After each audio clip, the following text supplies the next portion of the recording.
شهر زواج انا لقيت شخص تاني خالص. ولقيت بقى الموضوع مش تغير منه بس، لا دي تدخلات من اهله فظيعة. يعني انا كنت ممكن اصحى الساعة 9 الصبح الاقي مامته قدامي في اوضة نومي بتشمني اللي ما يعرفش بسنت ما يعرفش ان هي كانت مطلقة اصلا من حوالي 4 أو 5 سنين. فعلى مدار الاربع 5 سنين اللي فاتوا دول بسنت عايشة تحت ضغوطات نفسية رهيبة، وللأسف كل الضغوطات النفسية دي كانت من ورا طليقها. في ناس بيقولوا ان طليقها ليه تدخل في موضوع ان هي انهت حياتها، وفي ناس تانية بيقولوا ان طليقها واهلها برضو كان لهم يد كبيرة، وفي ناس بيقولوا ان هي كان معمول لها سحر اسود عن طريقهم برضو، وياما بهدلوها وياما اذوها عشان توصل للمرحلة اللي وصلت لها دي، عشان هي تنهي حياتها في النهاية. الفيديو النهاردة مليان تفاصيل كتير. في فيديو لبسنت ظهر وهي بتحكي عن معاناتها وقصتها مع طليقها واهله. تعالوا نشوف الفيديو ونحلله مع بعض. بس قبل ما نبتدي الفيديو خلونا نصلي على النبي عليه الصلاة والسلام، وبعد اذنك خلونا نحط لايك على الفيديو. انا زي معظم البنات بيجي لها عريس، والدتي كانت عايزة تطمن عليا.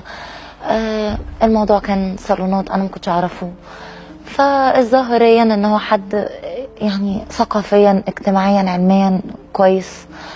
فبسنت يعني جربي اتكلم، واتخطبت 4 شهور وحسيت ان انا مش مرتاحة. فكان في بعض الاقناع من والدتي ان هي عايزة تطمن عليا، خصوصا ان انا والدي متوفي. وقد كان في 4 شهور الجواز وكل حاجة. نفس قصة شروق كده، من 3 شهر زواج انا لقيت شخص تاني خالص. ولقيت بقى الموضوع مش تغير منه بس، لا دي تدخلات من اهله فظيعة. يعني انا كنت ممكن اصحى الساعة 9 الصبح الاقي مامته قدامي في اوضة نومي بتشمني بتتكلم معايا وهي في اوضة نومي. الاقيهم بيخبطوا عليا 9 الصبح، الاقي تدخل في ادق تفاصيل حياتي. هو من 3 شهر جواز سافر برا مصر، فالاقي والده بيتدخل في ادق برضو التفاصيل. طب انا مش حابه كده، يعني انا حابه يكون لي مساحتي، انا مش حابه كده. فاتكلم برضو كل حاجه بالزعيق، كل حاجه. لقيت ان انا بعد كده بولد، يعني كنت حامل وبخلف لوحدي. هو مش بيجي، مش بيحضر، مش عايز يبقى موجود. كل حاجه بابا وماما بابا وماما، لدرجه ان انا كان عندي مشكله واجهاض منذر وحاجات كده. فكانت اهله ممكن يتخانقوا معايا ان ما تكلميهوش، ما تعرفيهوش، ما تقوليلهوش، سيبيه في حاله، سيبيه هو بره، ما تدخليهوش في حاجه.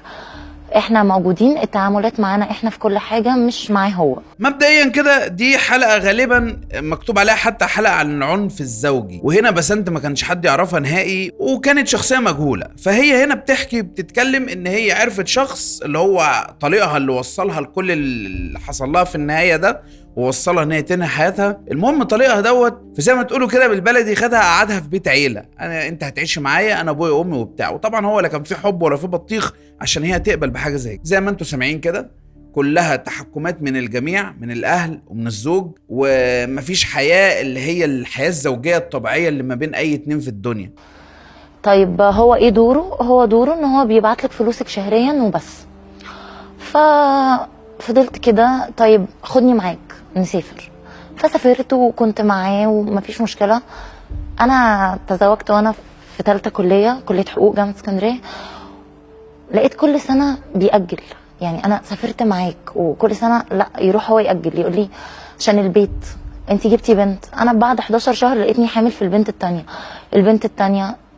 طيب انا فين؟ طب كليتي انا عايزه اكمل. لا اجلي البيت. طبعا انا كنت شايله مسؤوليه كل حاجه، هو ملوش دعوه باي حاجه، موجود او مش موجود، مسافر او مش مسافر، هو شايل ايده من كل حاجه.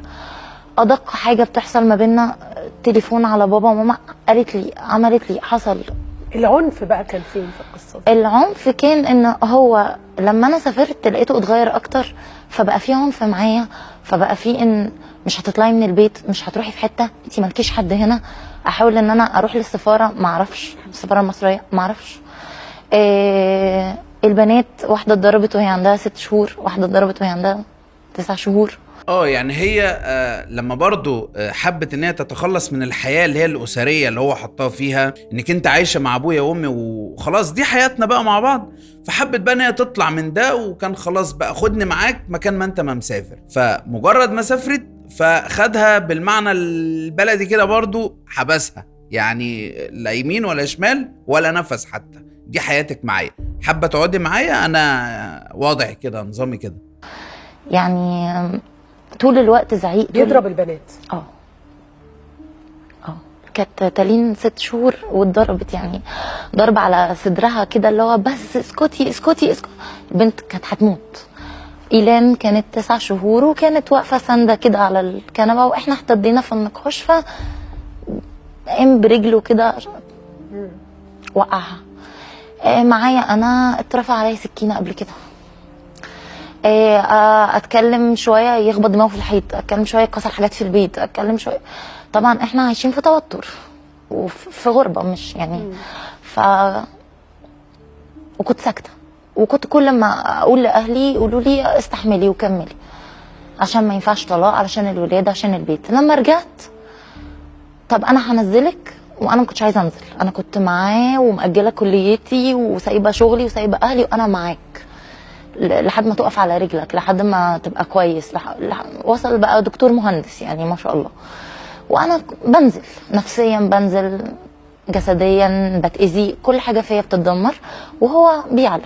مش فاهم دكتور مهندس، بس معرفش ممكن تكون حاجه ليها يعني مجال علمي او معرفش حاجه زي كده، ولكن المفروض ان انت شخص مثقف يعني فاهم، عقلك كبير واعي.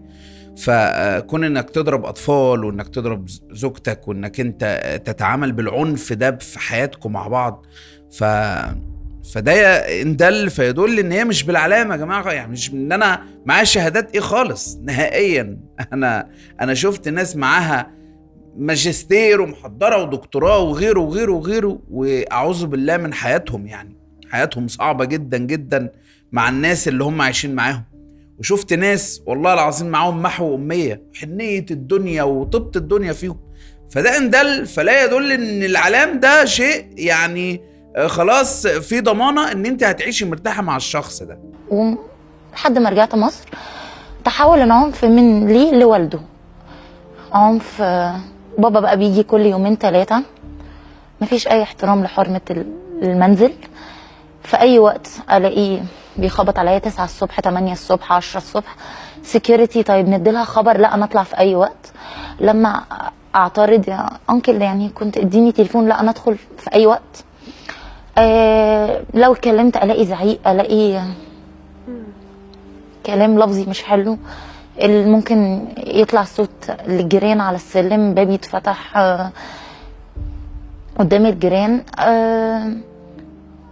ففي مرة يعني أنا مش عارفة أتعامل مع الجو ده، فقلت يعني كل واحد يكون في حاله، فلو سمحت يعني خليهم في حالهم وأنا في حالي.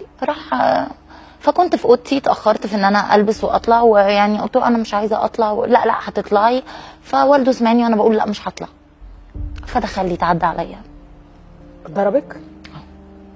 دي مرة في بيتي، والموضوع كبر وصل على السلم والجيران سمعت، وانا واقفة بقول له كفاية يعني لو سمحت، كفاية لو سمحت الصوت. انا بقالي 4-5 سنين ساكنة في العمارة دي، ما حدش يسمع عني حاجة، ما حدش يعرف عني حاجة، ارجوك كفاية. ما كانتش اول مرة طبعا، كتير جدا كان يجي شتيمة وزعيق والفاظ وتحرش لفظي وكلام ما ينفعش يتقال. ابني هو مصدر للصرف وبس. عايزه تتكلمي، تخرجي، تتفسحي، تدلعي، تفضفضي، عندك مشكله انا موجود. طب هو ايه دوره؟ طب انا اتجوزت ليه؟ اتجوزتي انت بيتصرف عليكي بس، بتجيلك فلوسك وتقعدي تربي بناتك وبس، وانا موجود، انا اللي في ايدي كل حاجه، في ايد بابا وفي ايد ماما. طلقتي؟ لا للاسف يا جماعه دي ابشع حياه ممكن واحده تعيشها في الدنيا. الحياة اللي البنت فيها تكون محكوم على أمرها، أنت عايشة هنا بس بيتصرف عليكي، بتاكلي بتشربي، عايزة إيه تاني أكتر من كده؟ لكن عندك مشاعر، مفيش حاجة اسمها مشاعر، عندك حياة ونفسك تعيشي حياة زي الناس ما عايشة، أسرية فيها حب وفيها ود وفيها مودة ورحمة اللي ربنا اتكلم عليها. ممنوع، الكلام ده مش موجود. انت بس تعيشي، تاكلي وتشربي وتنامي، يعني زيك زي الحيوان زي ما بيقولوا كده. فطبعا يعني واحدة كونها ان هي تتحمل كل ده وعلى مدار سنين، فتخيلوا الضغط النفسي اللي كانت بتوصل له شكله ايه. انا قلت له ان الطلاق يعني انا برياك، مش عايزه منك حاجه. وحتى الشقه انا مش عايزاها، لاني مقدره قد ايه شاب في مقتبل حياته بيبقى جايب شقه وتعبان فيها، فانا مش عايزاها اخدها، وانا عايزه شقه صغيره ليا اربي فيها بناتي. لا، قلت له خلينا لو فشلنا كازواج بلاش نفشل كاباء، خلي علاقتنا مع بعض كويسه عشان خاطر البنات. قال لي لا، انا طلاقي مش الطلاق المودرن بتاعك، انا طلاقي طلاق المحاكم، هدخلك المحكمه. عادة ان الراجل هو اللي بيخاف يدخل المحكمه، مش هو اللي بيدخل الست المحكمه. فقلت له ليه؟ انا مش بتاع، يعني مش عايزه اعمل كده، يعني بلاش، خلينا اصدقاء، خلينا لعل الله يعني يحدث بعد ذلك امرا، يعني خلينا محترمين. لا، هتخشي المحكمه. طب ما انا مبرياك. لا. فلقيت ان بدا يقول لكل الناس انا مطلقها، فساب البيت وساب الدنيا ومشي، قطع المصاريف، قطع كل حاجه، وانا مطلقها. ما هو يا جماعة المؤذي ما ينفعش يبطل أذى، يعني أيا كان الشخص المؤذي إيه هو، أنا مؤذي فأنا مش ما أبطل أذى ليه؟ يعني خلاص أنا عايش مؤذي أصلا وعايش بأذي اللي حواليا. فكون إن أنت تبريني، يعني دايما إحنا لما بنشوف حالات طلاق ما بين أي اتنين وبين بعض، فدايما هو إيه الأغلب بيقول لها إيه، خلاص عايزاني أطلق ابريني من كل حاجة. ده بالنسبة للراجل لما بيطلع ندل وبيطلع وحش مع مراته، يعني إيه في النهاية بيمسكها من الحتة دي. طيب هي جايه لك بتقول لك ابريني، فانت بتقول لها لا انا مش هطلقك طلاق مودرن اللي هو بتاع الناس العامه ده، لا لا لا لا، انا هدخلك محكمه. ليه بقى؟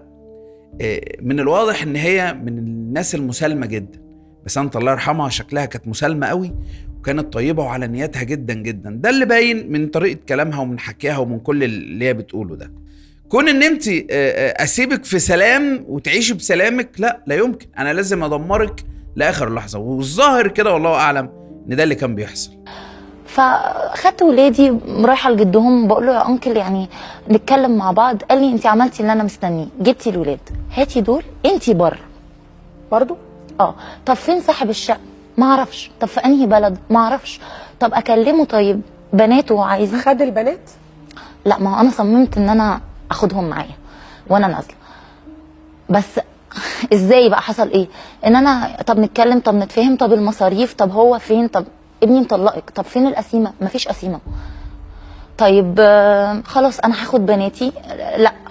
طيب يطلع من البلكونه يا فلان ويا فلان ويا فلان، حراس العقارات اللي حواليهم، اطلعوا. اتكتفت بقى واتضربت منه، من جد الاولاد قدام الولاد. يعني انا بنتي 4 سنين لحد دلوقتي تقول لك جده ضرب مامي قدام ولادي. ولحد دلوقتي هو مسافر، مش راضي يتواصل مع بناته، ممكن مش راضي يصرف عليهم، مش راضي يطلقني، فبيقول انا مطلقها بس مش راضي يديني قسيمه. بابا طبعا كان مبهدل فيا على طول، واتقالت لي انت والدك متوفي وانت مالكيش حد، فيا ترجعي معانا احنا كده تحت طعنه، يا اما هنفضل ممرمطينك كده في المحاكم. فرفعت خلع. رفعتي خلع؟ انا حاليا رافعه خلع.